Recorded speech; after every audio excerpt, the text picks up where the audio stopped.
or whatever. Should I pass it out or just hang on to it afterwards? Does anyone care? I mean, I guess you don't know if it's garbage or not just yet, so I blame you for hesitating. Okay. Is it screwed in? Alright. Oh, it's not even on there. Someone with nerve. Thank you, Justin. That's okay. Okay, my name is Adam Lansky, and I do, I guess, a lot of different kinds of art. I think this might be one of the last stories that I wrote. This is from 2005, so it's been a minute since I dusted off the typewriter.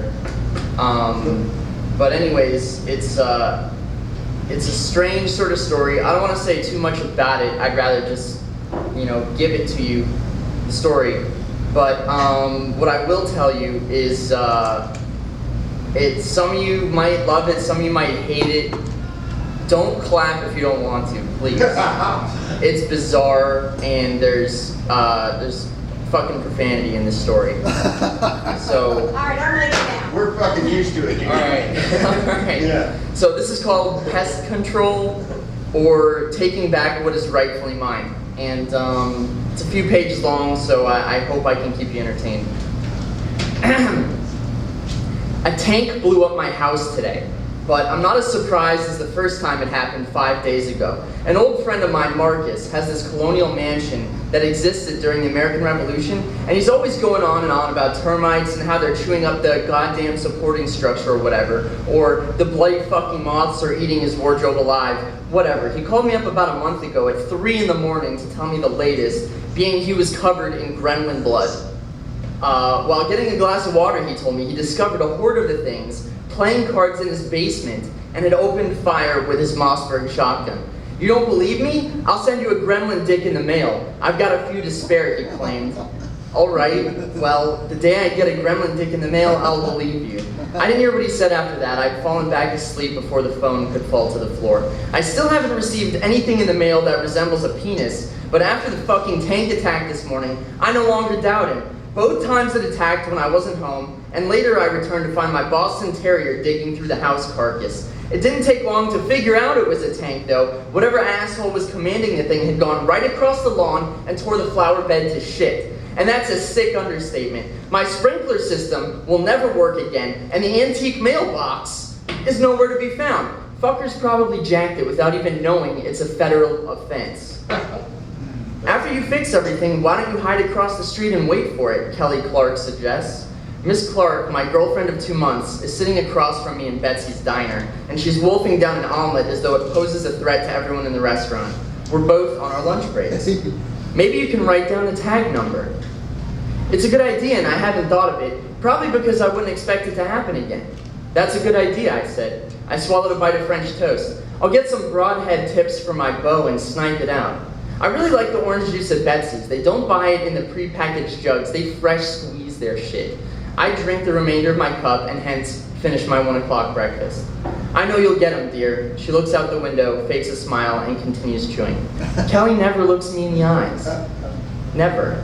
Even when we're talking, she seems to take special care to avoid them. And the same while having sex. The ceiling, the wall, my chest, the fucking television, never my eyes. I'm convinced she's pretending I'm someone else. That's good.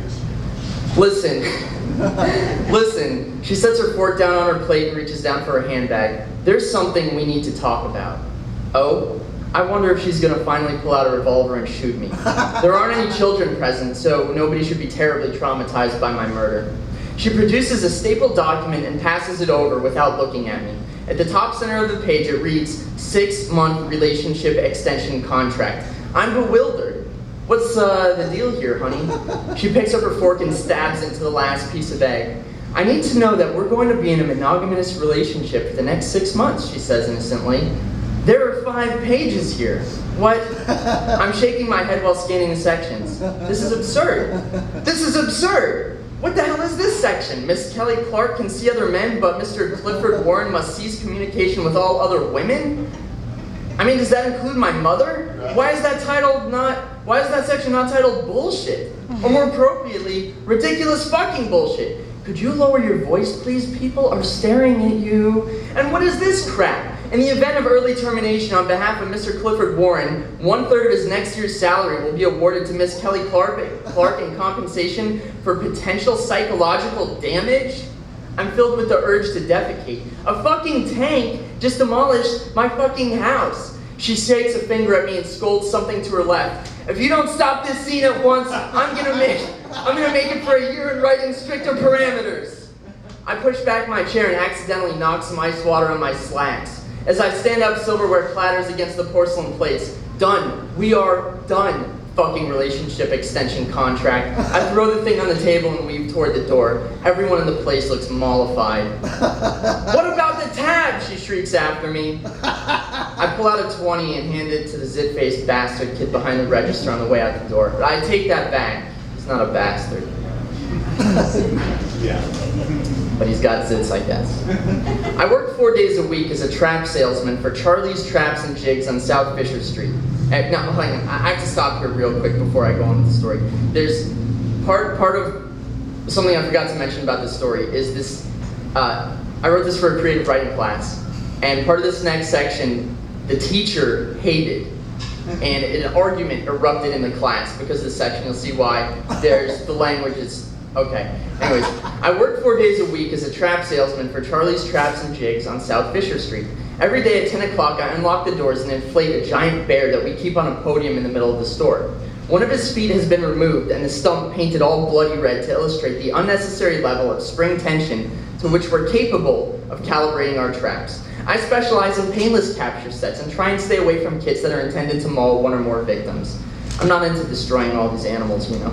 Charles Whittle, the old man that owns the place, is just mental over the huge metal types that can bite a minivan in half. And if he's in the shop, he's probably surrounded by kids who are fascinated by the time he snagged a dozen stockbrokers at once. When he says snagged, he really means bisected. That's his fucking euphemism for massacring innocent people with a gigantic fucking bear trap. Snag. He snags them. I walk through the door and sure enough, Charlie is standing in the maintenance section with maybe a dozen kids sitting on the floor in the service desk, eyes wide, clearly amazed with his ability to kill unsuspecting humans. Hey, Charlie, are you telling them about the time? You're fucking fired, you goddamn faggot! The children laugh hysterically and one of them projects snot out of his petite freckled nose. I think I misheard him. Excuse me? Mr. Whittle pushes his spectacle back on the bridge of his nose and puts his hand on his hips. I fucking said you're fucking fired, you goddamn fucking faggot. Now punch the hell out and get the fucking hell out of my store. He sounds like he's on fire and his curly red hair exaggerates his anger. I don't understand this at all. Charlie, I don't understand. What's wrong? What happened? Well, I was just sitting here telling the kiddies a story. He wraps an arm around an angry-looking girl sitting on the counter. And I thought about how we're going out of business, and I said to myself, I'm going to fire the next goddamn faggot that walks in the door. Just so happens to be you. Oh. I kind of look over all the kids, who seem to be anticipating what's going to happen next. I nod slowly and take a deep breath. So, it really isn't anything personal then? His demeanor immediately changes, and he suddenly reeks of affection. No, I was just thinking. Boy, That's a good read, right?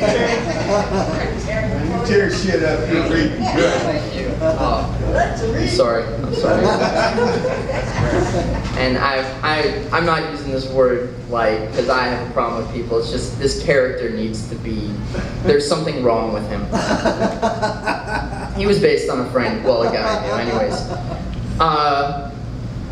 Boy, so no, I was just thinking, boy, I sure do need to fire one of these goddamn faggots that I've got working here, and bam, in walks Mr. Clifford Warren. So, had it not been me, it would have been someone else, and they would have lost their job.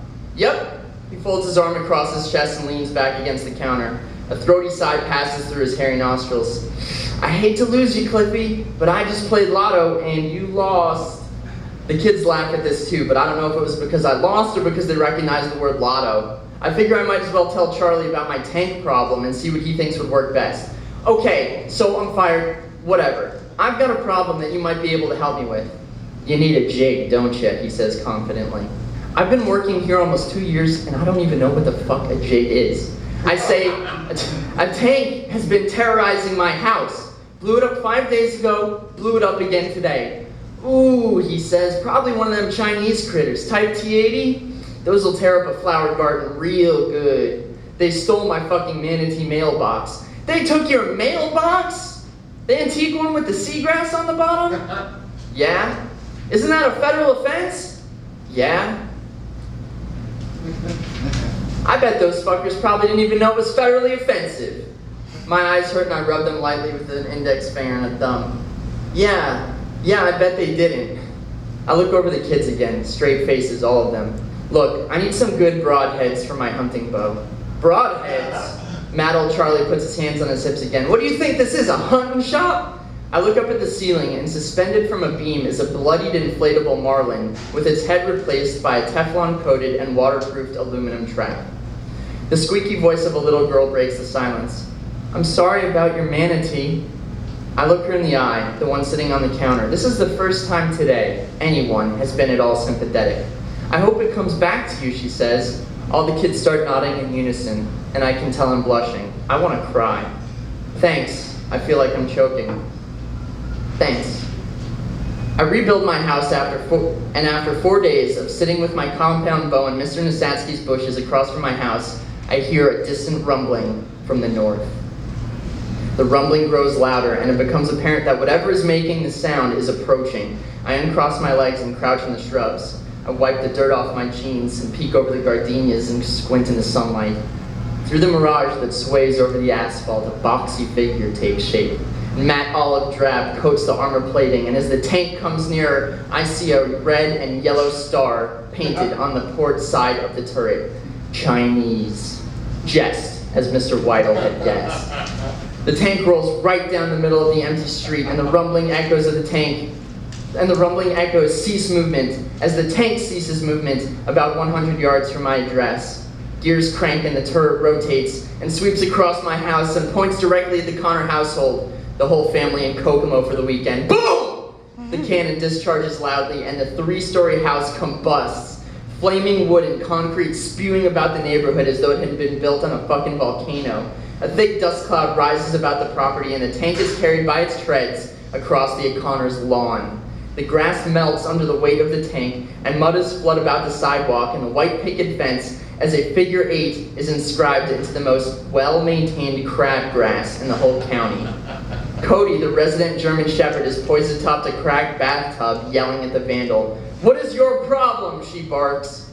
My heart is working its way out of my chest when the thing stops churning up the grass and menacingly crawls back onto the road looking for more prey. I know my house is next. It has to be. I wipe some sweat out my left eye with my knuckle and pull an arrow out of the quiver I have attached to my bow. As soon as that bastard fuck stops, I'm gonna take aim. I'm gonna stand up and send an arrow at it. The tank's engine roars and pulls to the end of my driveway. For just a second, everything in the neighborhood is silent. Even the blue jays that never shut up aren't saying a damn thing. And then the gears begin to reverberate from within the monster. The turret is angling towards my home. The fucking tank wants to blow up my fucking home again. I spring to my feet and pull the arrow. I spring to my feet, pull the string arrow all the way back, steady my aim, and I let go. The arrow soars over the street, and the instant the broadhead makes contact, the loudest explosion I've ever heard in my life shakes the ground beneath my feet and presses my clothing against my skin. Gears and smoke fill the sky, and as the debris is falling black to earth, I catch a glimpse of my manatee mailbox floating before a white, puffy cumulus cloud. Thank you so much. Thank you guys. You're an asshole for not writing in 15 years.